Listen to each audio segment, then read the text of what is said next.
What I'm about to show you is unbelievable. So far I think this is my best game. I think this is the game as a beginner. This is my glorious game. And although it had its ups and downs, I was good in this game. So let's dive in.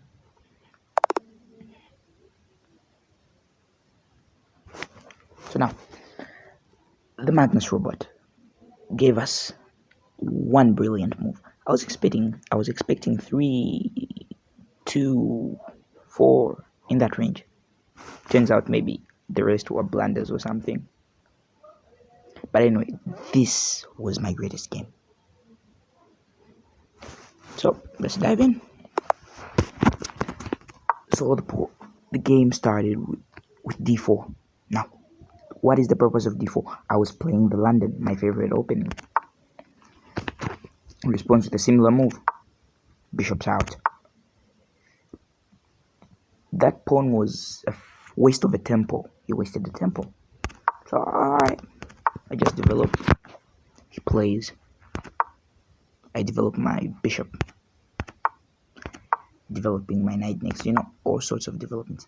Now that was a waste of another tempo, because I can kick the knight out and he moves the piece more than once. So in an opening, that's not recommended. So if you want to be great at chess, in the opening stage, don't move the piece more than once, please.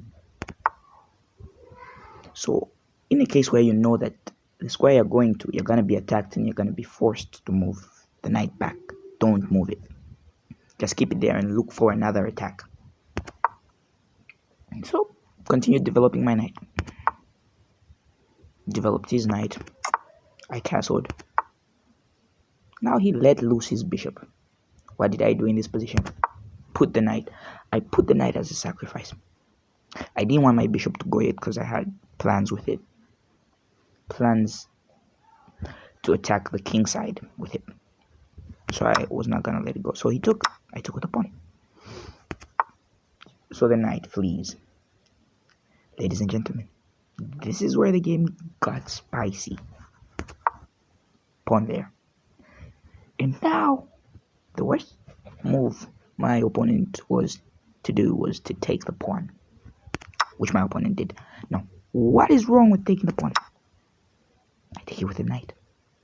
And a lot of you would be like, why didn't you take it with a bishop? Why didn't you take it with a knight? So the next move will explain itself. I knew the bishop was going to be attacked. In short, I wanted the bishop advantage, so I wanted my bishops to be safe. So the knight was like a scapegoat. So he plays there. Boom. And that was the other reason to attack the queen. Now, what would any reasonable normal being do? Put the knight there. Although I think you would have moved the other knight, the knight on d7, moving it to f6. Yeah, the knight on d7 to f6, blocking my bishop, the other knight, in short. But no, he blocks with the wrong knight. So I decided to punish him. Check. Kinda looks like a sacrifice, but I'll get the knight right back after pawn takes. So pawn takes back. Now, if the knight moves, obviously I get the queen. And now butterflies start flying in my belly. And I get all excited, seeing as if he did not move the queen, I would take the knight with the bishop and the queen would be dead. So my opponent, I underestimated him.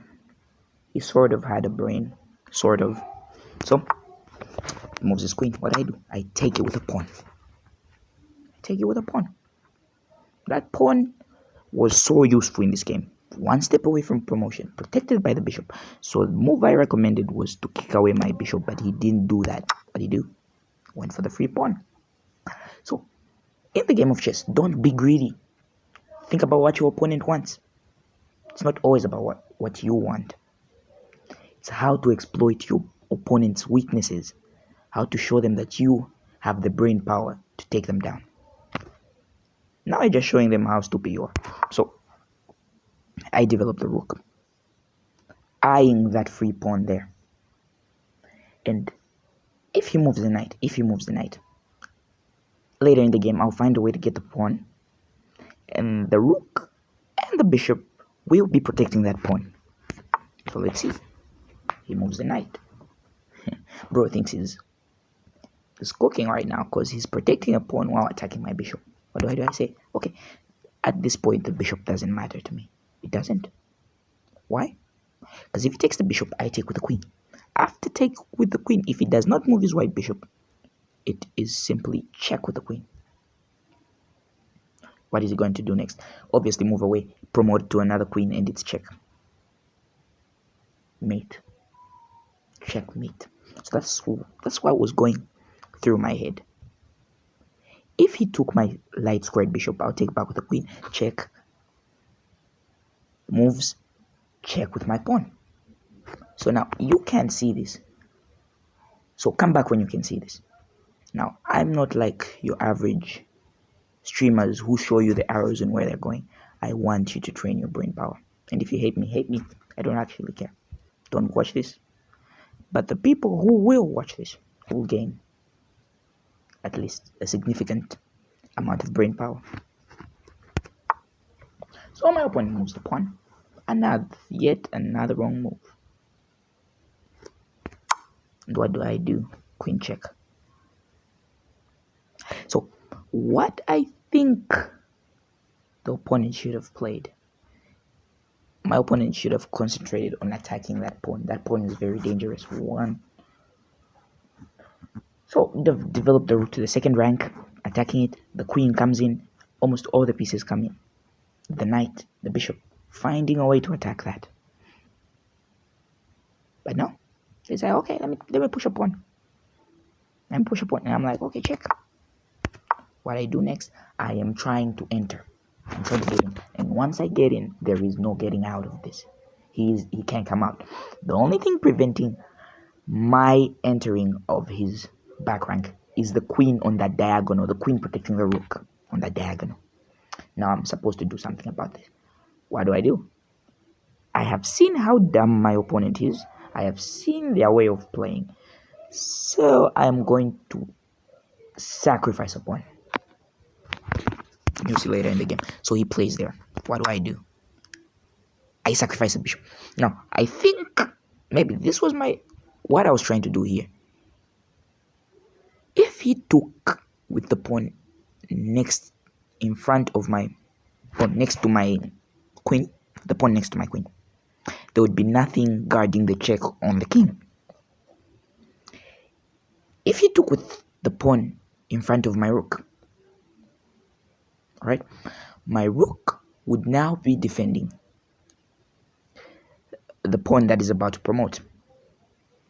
So yeah, the bishop had to die for the greater good. And I know some grandmasters, some international masters, some FM, some NM, some CM, they'll find a good way to do this than what I did. So, but that is what I did. Such is life. He took the bait. Although I was kind of hoping he would take with the other pawn. And now I gave him the bait. Sacrificing any pawn he takes, it's a catastrophe. I get in. There is no getting out. What does he do? He sees that I want to sacrifice. And what do? I go at him full speed. What does he do there? Now, this is a great move according to me. Why? It forces the queen to flee. Now the queen, he says, no, I don't want to flee. I want to continue the attack. Fleeing would be a wastage of a tempo, like I said previously. Now a tempo is sort of like a turn. You're wasting your turn. So he takes the pawn. What do? Double on the rooks. The great option here was to go back to the dark square diagonal protecting the rook. But he did no such thing. And here I made a mistake. There was a rook hanging there. Yes, I was not supposed to take it now, but later I made a mistake. Look at this. So I went in. Nothing to keep me out. I went in. My opponent ignored it. And I was like, oh, okay, I'm taking. He moves away. I was supposed to take the rook with the pawn. But no, brain fart. I just saw promotion. I saw promotion. He took. I took check. He moves away. I check him. He pushes the pawn. This game, okay, this game, I made a lot of sacrifices than I do in a day. So yeah, I was kind of proud. Check.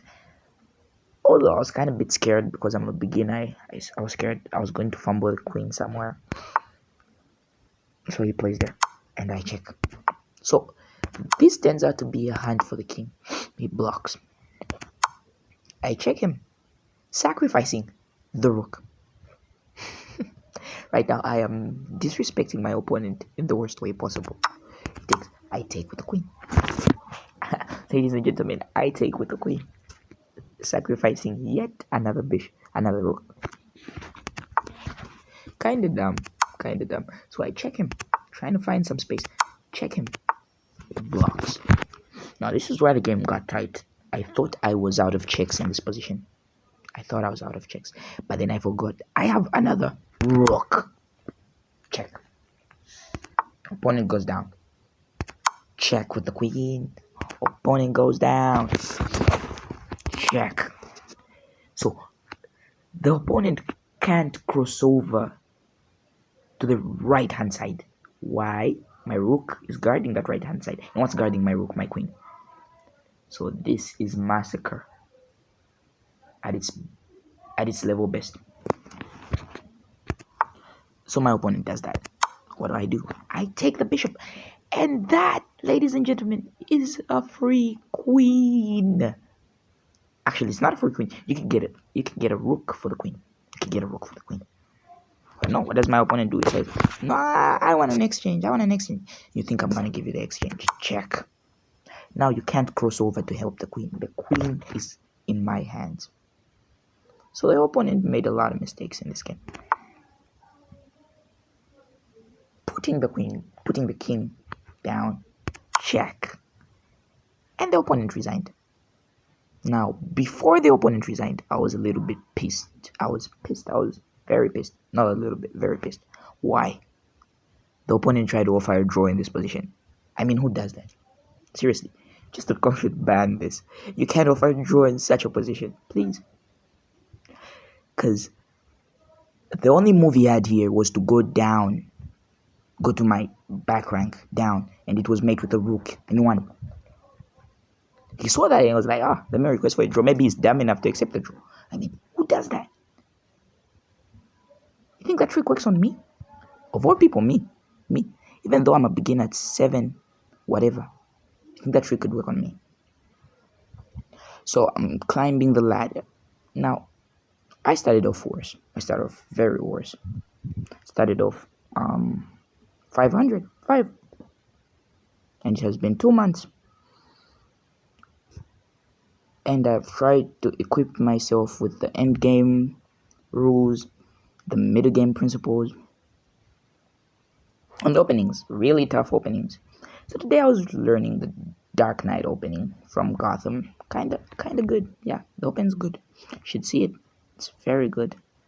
But I think the opening that was great today that I learned was the what do you call this opening? The Queen's Gambit. The Queen's Gambit with white. The Queen's Gambit is quite a strong opening, even if the opponent declines the Gambit. Now, let me show you the Queen's Gambit in the next game I played before.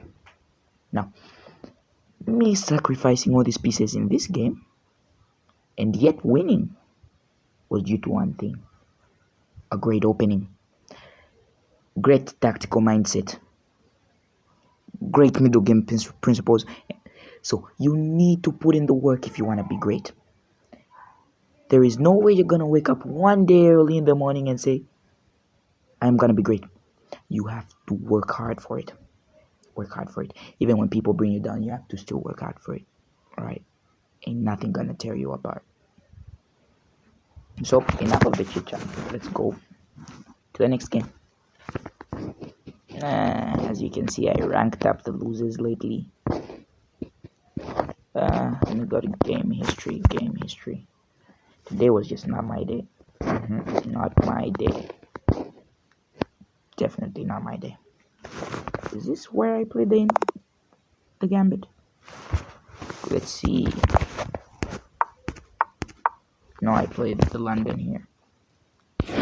Oof. Kinda near. I think it's here. This is where I played the gambit. Yeah, this is where I played the gambit. So when you play the Queen's Gambit in the real world, you're supposed to start with pawn to d4. Now, the opponent responds with that move. I can't push my king's pawn, which is e4. I can't push it. But that's the aim of the gambit. I can't push it. So what do I do now? I push the neighboring pawn of the queen. That is how you play the gambit. Now, the opponent can decline or accept the gambit. In this case, he accepted the gambit. So, in this case, I was given a choice to take or not to take. Most of the cases, do not take. Wait, you see as the game goes on, I'll explain why you shouldn't take. So, you develop the knight next. He develops his pawn. I develop my other knight. And this is the main aim of the Queen's Gambit. The dark squared bishop only moves when you have a chance to pin the knight to the queen. That's when you can move the dark squared bishop. That is the main purpose. Or you can move the dark squared to f4. You can move it to f4, but it's not that aggressive. So if you want to play aggressively, that's the way. Pinning it. Now what my opponent should have done was trying to kick my bishop. No, he just ignored everything on that board and went to attack my knight. What I do, I ignored him as well. So it's an ignoring contest. So he took. And that was why you wait. That is why you wait. So that your bishop has coverage. You can see the board. Yeah, in the middle of it all, you can see a lot of things. Your bishop is free to see. And what is his light squared bishop doing? Utterly useless. It's like a big pawn in the bank rack. It's doing nothing. It's seated there, watching my light bishop shine. So yeah. Now he decides to kick me. What I do? I move back. He kicks me again. I move back. Do not take the knight. Do not. That move was simply to pin it. If you take the knight, the queen will take it. And the queen will be free. I'm telling you, this is the most dangerous piece on the board.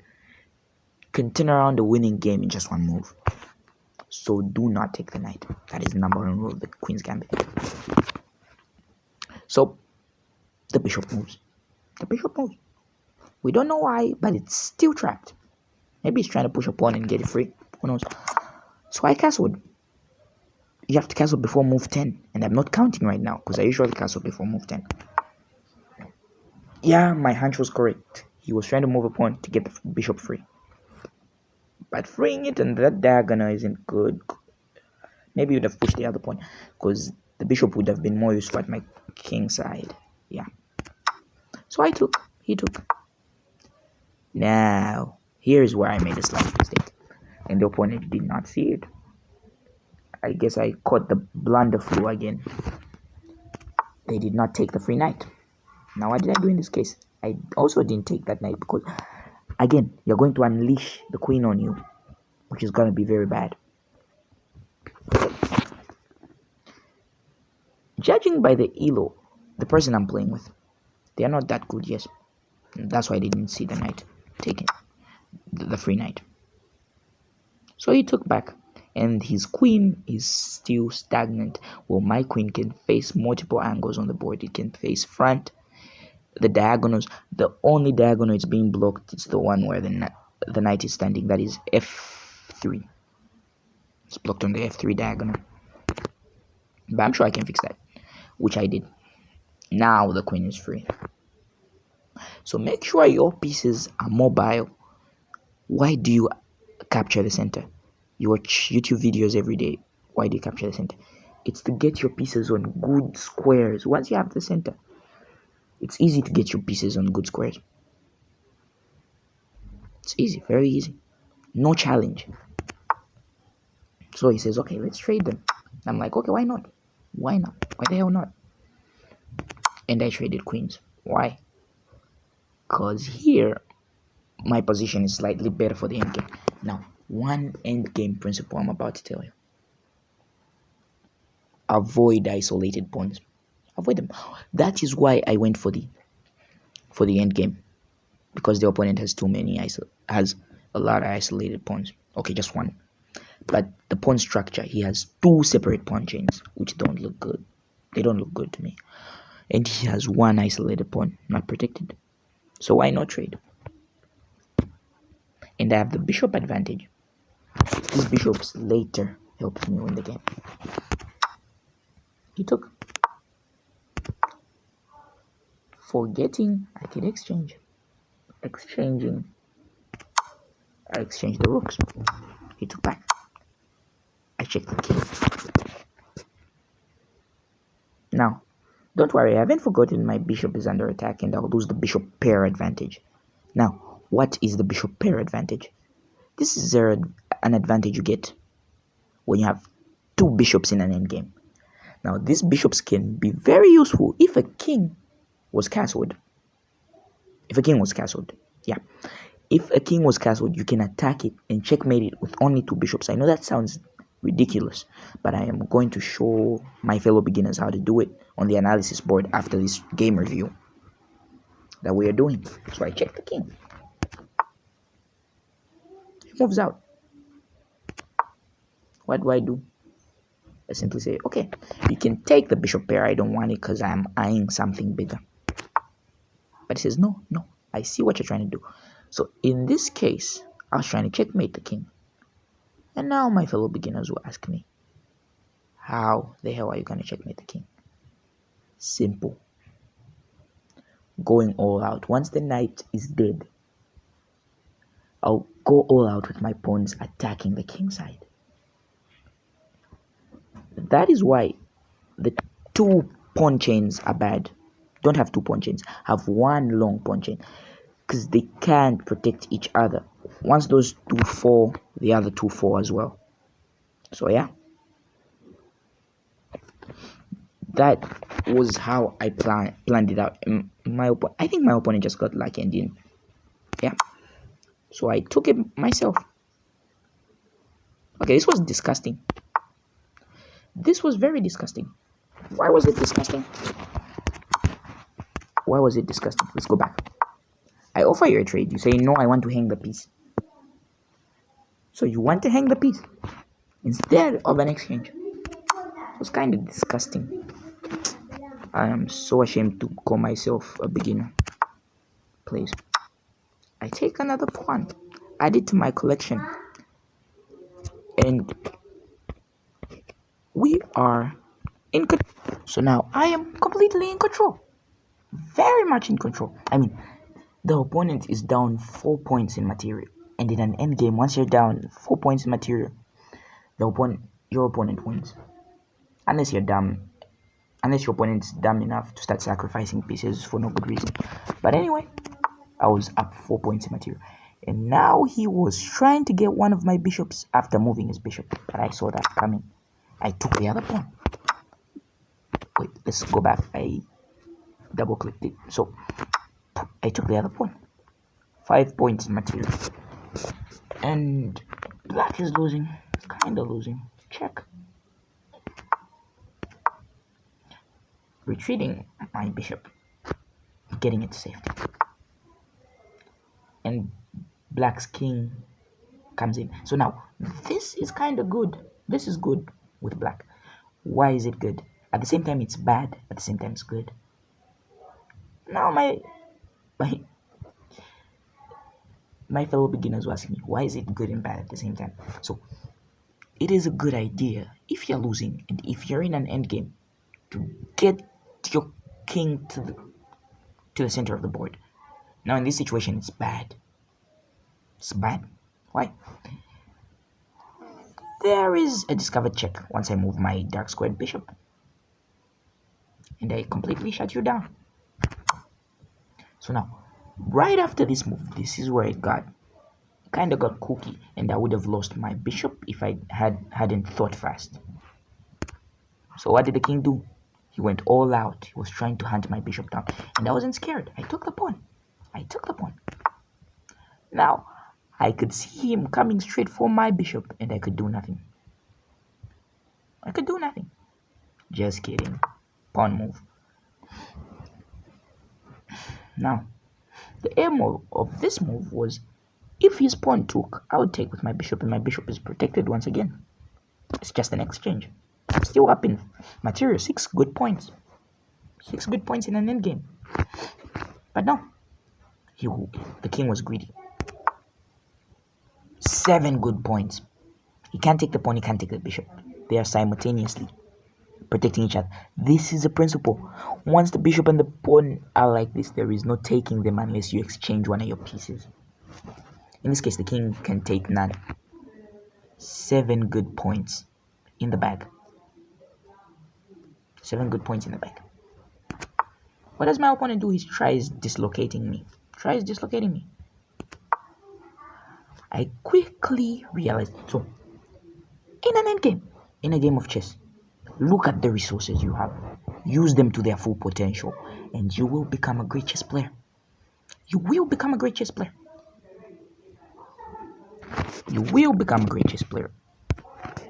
So, learn to use the resources that you have.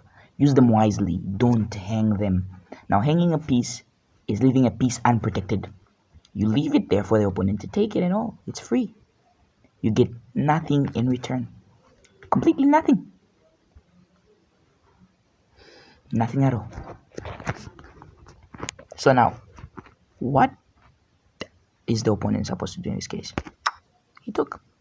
She's kind of the same thing. I took with the pawn.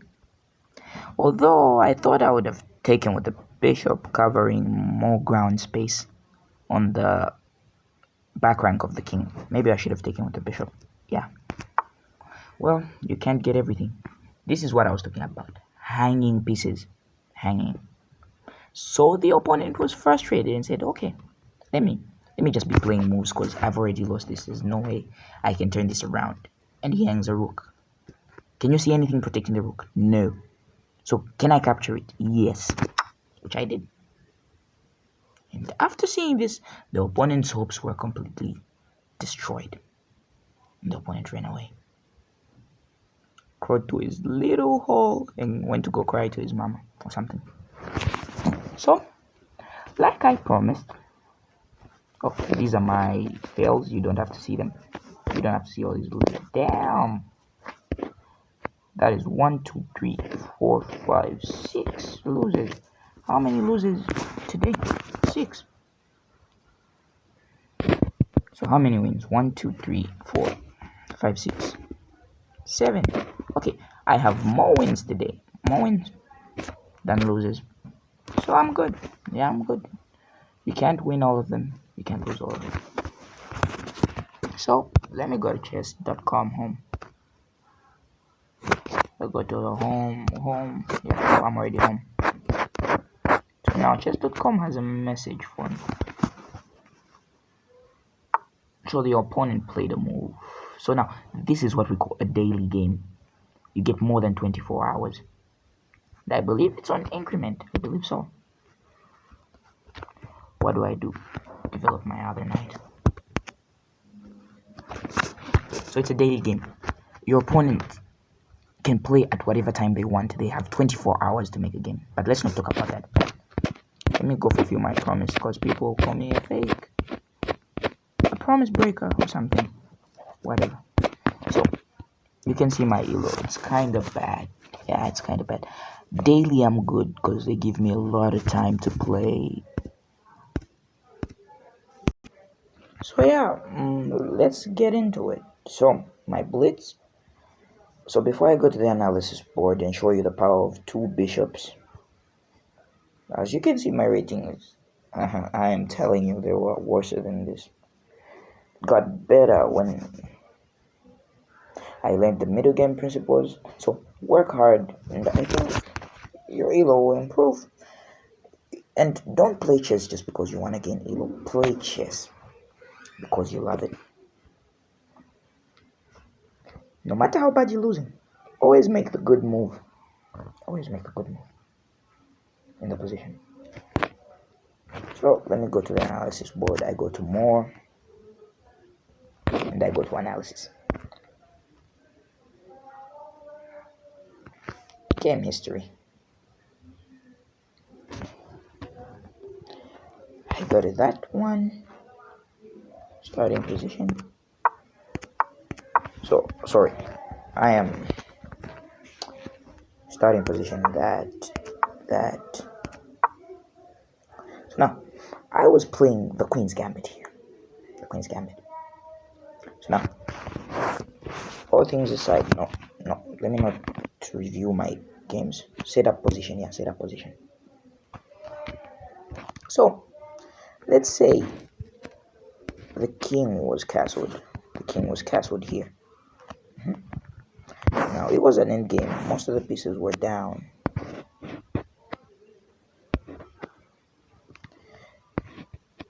Let's say all the pieces were down. Let me just set up the position. You see what I'm talking about. So the position is kind of like this. So flip board. I do the same here. Kind of do the same. Oh, sorry. I want my rook back. Boom. No. What am I even doing? God.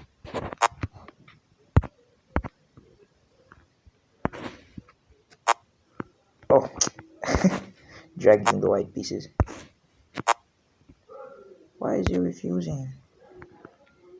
Okay, now let's say the black opponent. The options. Reset board. So everything, including everything, is gone for black. So the position is like this. There and there. So it would look like black has a solid pawn structure. A long and nice pawn chain. So this goes. So for white, kind of like the same thing that goes, but except he remains with two bishops. So flip the board. So that goes for that. That goes for that. That goes for that. Wait, what? Well, not no. That goes for that. That there. No, bishop there. I want. Okay, let me see. The bishop's there. It's a right squared bishop. The bishop's there. It's check. Okay, it's check. Let me leave it like this. It's check. Even with the queen seated, okay, let's just say it's an end game. The queen's out. It's check. And it's made in one more move. It is checkmate. Now, if he doesn't sacrifice the rook, it's mate. If the guy were to play here, game over. Mate. Where is the king supposed to go? Okay, since I'm smart, I'm going to block with the rook. The opponent takes the rook. That is the power over two bishops. That's what we call the bishop set, the bishop advantage.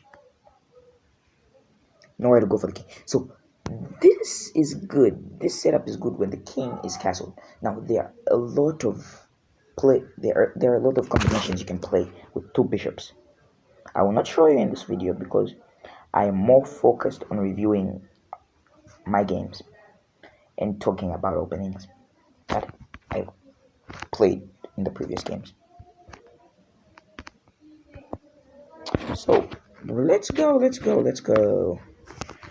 to game history. Hey, game history. So we've reviewed now the previous game before my glorious game where the opponent abandoned.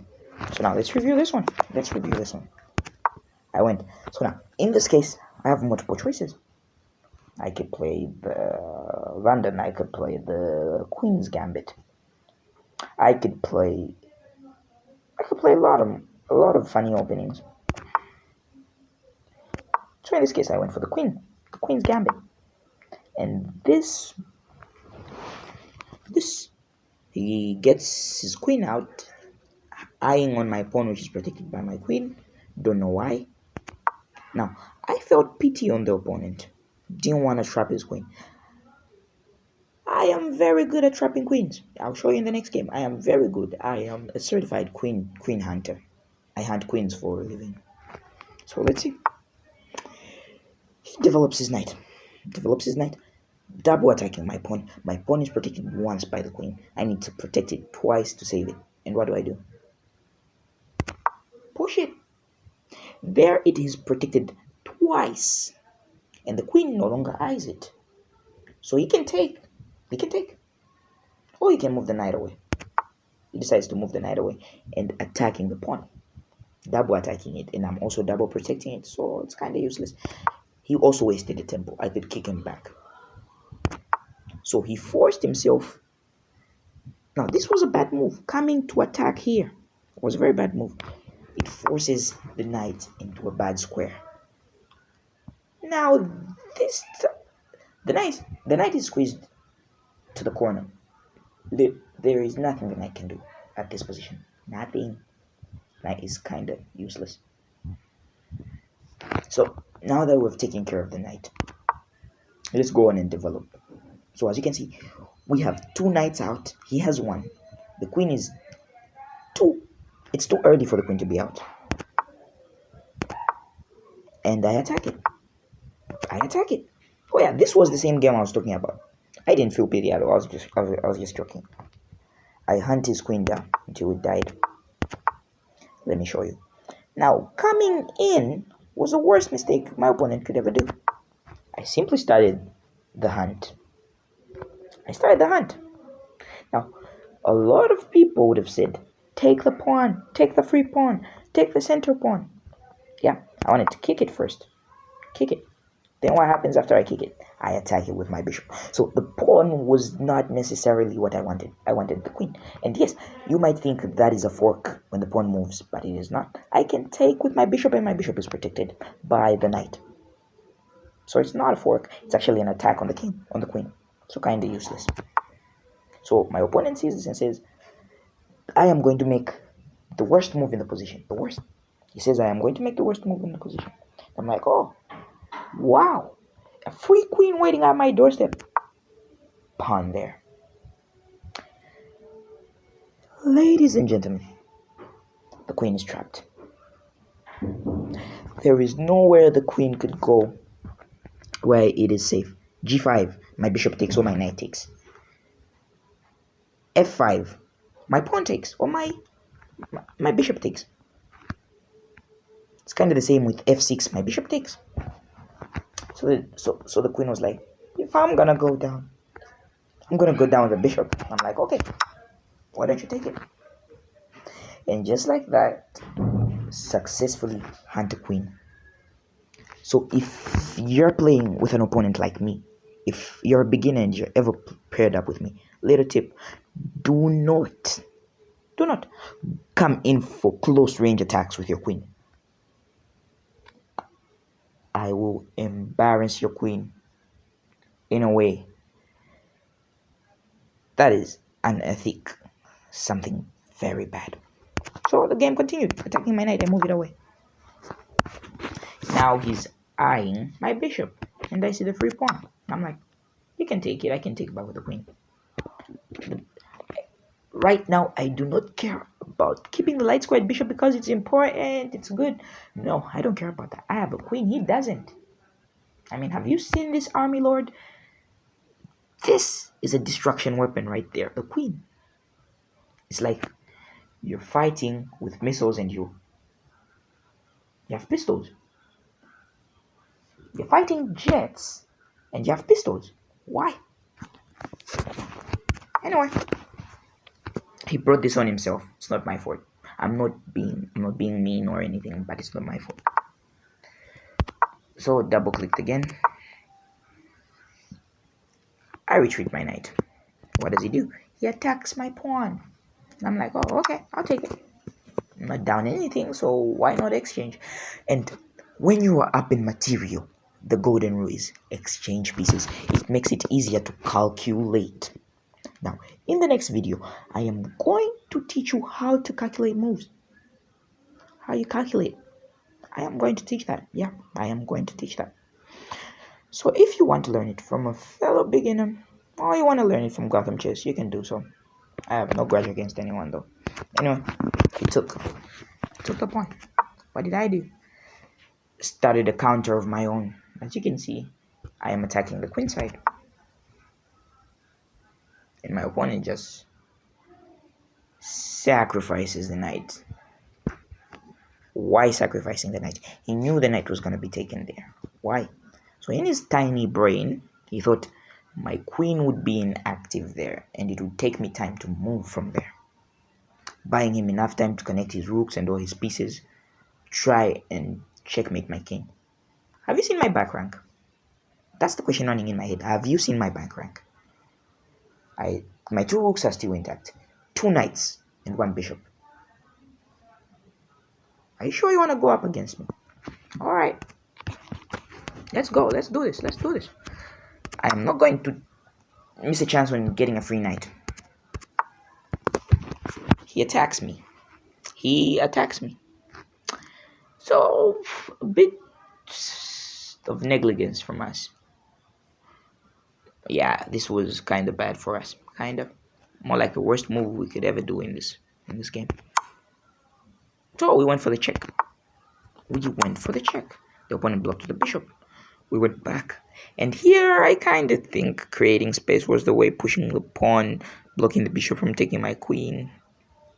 And some of you guys might say the queen will be pinned to the pawn. No, the knight will be protecting the pawn. So he took. I let him take the knight. Yeah, it's what you do when you're up material. It's called being generous.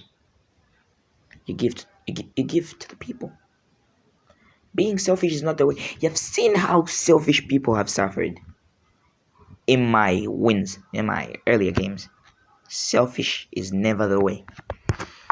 So he develops a knight, forgetting I can take the pawn. He was trying to attack my bishop, but I attacked the pawn. And now he attacks my bishop, I attack the rook, and there is a bishop behind the rook. So I'll take the rook, I'll take the bishop. The king obviously has to take, or the knight could take. Right now I think the king should be the one to take. Why? The reason I stated earlier. You need, in an endgame, you need the king in the center of the board. Why do you need it in the center of the board? As you can see, I have a free pawn. A pawn that can move. Right behind, that is h3. Right behind the rook. This pawn can run. Now, if the king is in the middle, he can shift to positions where some threats are happening really quickly. So that's why you need the king moving. He can also perform forks in something like in the end game. He can perform forks as well. So my opponent neglected that. Just went, okay, I'm gonna go win it. My king is gonna be seated the whole day. What do? I take. This time I'm not letting him take my knight because I don't want to be generous. Sometimes being too good is bad. So he took the pawn. And he abandoned right after I played this move. Now, this move is great. This move is very great. You allow... So after I push the queen back. What is the purpose of this move? Let's say if the rook takes the pawn on f3, it takes the pawn. If the rook takes it, I check with the knight. The knight is protected by the queen. He has to move it. And then I take my rook to the back rank, pinning his dark squared bishop to the king. I'm pinning it. Definitely pinning it. So now, this game is Borisov. So I was playing against a guy named Borisov. So I am going to go to the analysis box and analyze it and show you what I'm talking about. So more. Oh, sorry, not messages. Analysis.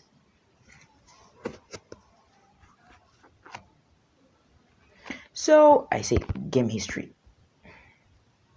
Oh yeah, and let me bring up a topic. So my rating in this game was 83.9. 83.9. I was that good. So now, played. Let's hope game review can do this one. Where is the point I'm looking for? So I'm looking for the time we exchanged queens. Something like this, yeah. Almost there. Somewhere where he resigned, which was... yeah, it was here. Now the opponent resigned. So what I was thinking about was knight. Oh no, it can't do this. I can only do that on game review. So let's see.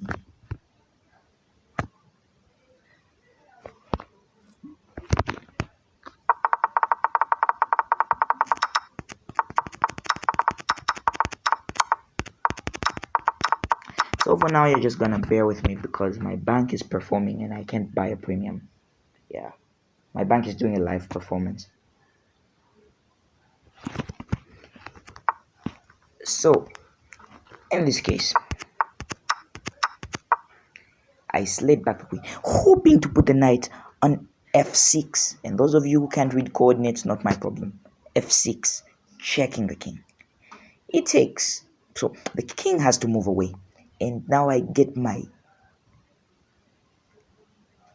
h-rook. Swing it to the back rank. And I am pinning the black bishop. I'm pinning it. And after that, I find a way to move the rook from where I'm pinning the black bishop. And the game would end badly, very badly. So yeah, that is the power of a good opening. So now, I like to end the video with playing a bot. I mean, I love beating bots. And as you can see on the top there, I am on a streak. 36-day streak. You're on a roll. Come back tomorrow to keep your streak going. So, for 36 days, I have not missed a day. I've been online for 36 days. I don't mean back to back. I mean, every day I have to log in. So yeah, I'm on a streak. No, I don't want to play puzzles right now. Nope. I want to close this off with a bot. A bot. Where is? Oh yeah, I have to go to play bots. So now, I already beat New Year Martin and New Year's John Jay. So my next is New Year's Nelson, my next target. So let's play Nelson. Let's play. I am white. So now I have a lot of options. I think I'll go for my personal favorite, the London. Oh, the party pooper. Trying to destroy my London, but that creates an open file for my queen, which is very bad. Early attack. Alright, let's play. You might be wondering why I hang a piece. And I'm also wondering why I hung a piece. So I hung a piece. Great. Beginner fever. I'm sure we'll get it back. And beginners, the key is always don't be afraid of the position. Do not. Whether it doesn't matter how bad you're losing, there is always a way to come back. I mean, if you're a beginner, your opponents are kind of dumb. Very dumb.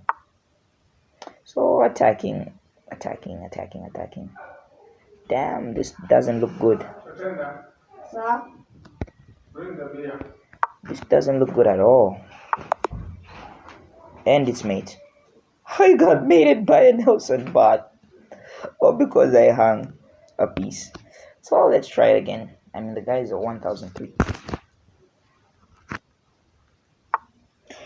So now, Nelson gives me the liberty to play my favorite defense when it comes to black, the Sicilian. So now, that's how the Sicilian starts.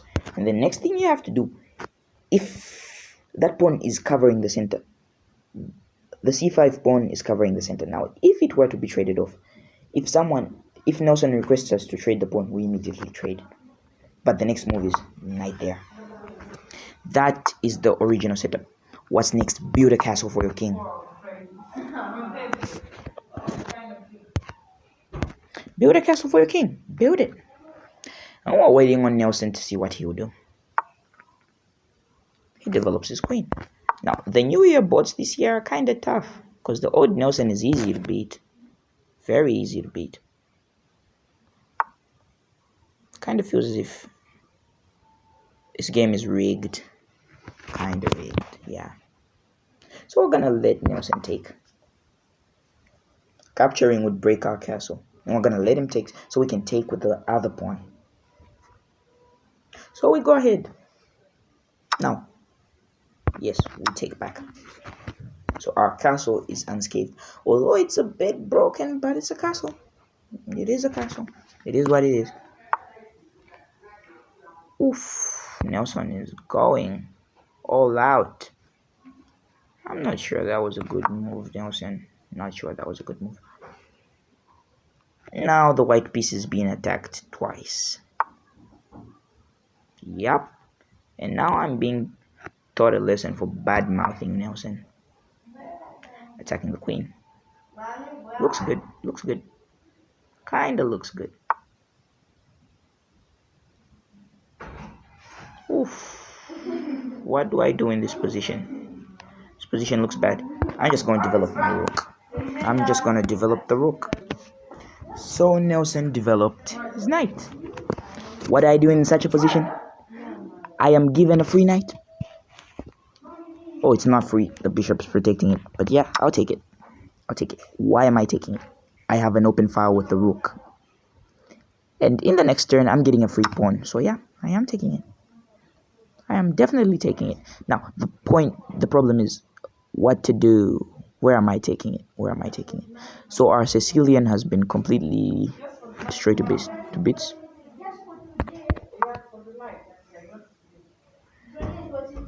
Oh, snap. Yeah, that's good. That's a good move. And my opponent sees this. Yes, it's my Dane I'm playing. My opponent sees this. What am I supposed to do? Am I going to exchange queens here? The answer is no. Ain't no way that's happening. So what am I going to do? Since Nelson decided to attack us head on, I'm doing the kind of same thing. I'm attacking him head on, Nelson. And I'm also threatening a fork. Chakalaka. Oh, I'm not threatening anything. I just blundered a knight. It's kind of bad for me. Yep, kind of bad. See, these things happen. These things happen. So obviously it's gonna take me one day to beat Nelson, or maybe even two, for that matter. Be 2 days to beat Nelson. Oof. What is Nelson up to? It doesn't look life-threatening. Kinda don't care. Kinda don't care. Oh, this move is great. This move is great. It is the best move in the position. I was attacking the rook. And my phone battery says it's slow.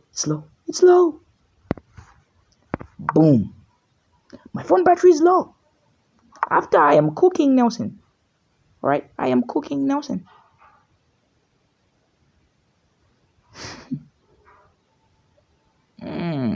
Kind kind of tricky, Nelson. That I don't like your dark squared bishop because it kind of hinders some of my plans, so it has to die.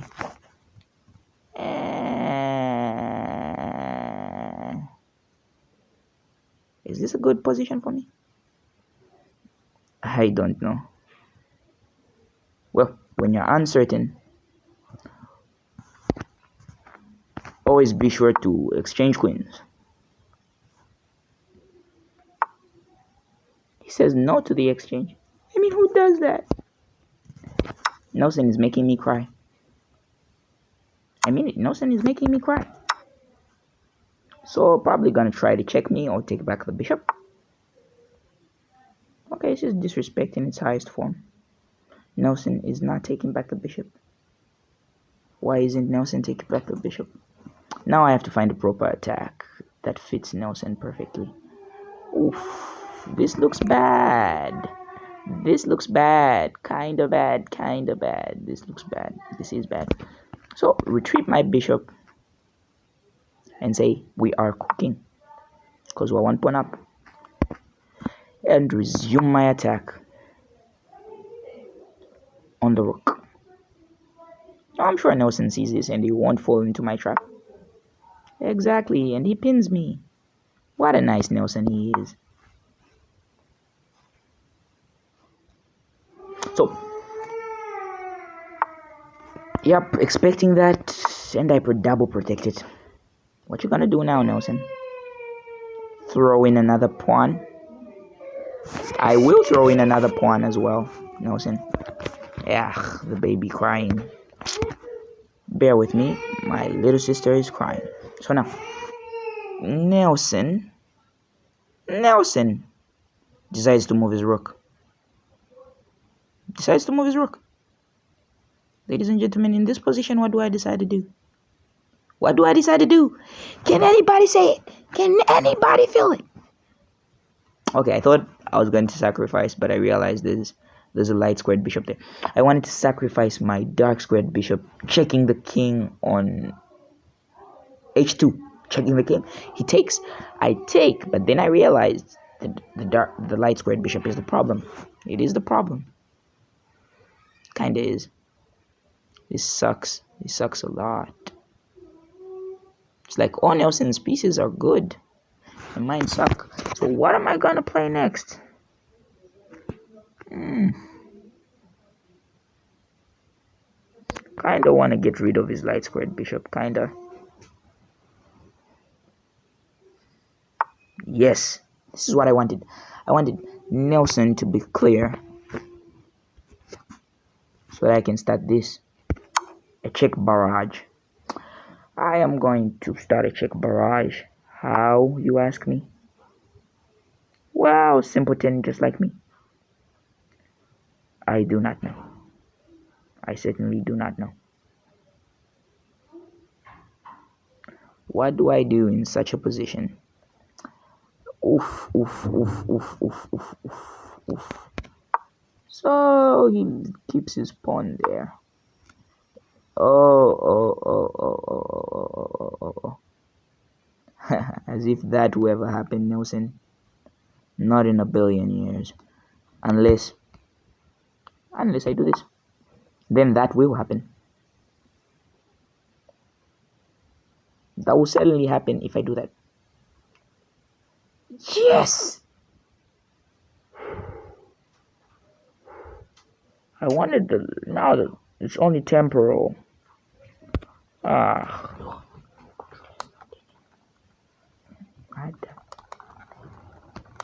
It's only temporal. I kind of think, what am I gonna do? Okay. Let's say I decide to sack a pawn. I sacrifice a pawn. Now which pawn to sacrifice? Yeah, these days I'm kind of want to sacrifice pawns. So I'll move back and see what happens. Probably sure nothing good comes from moving back.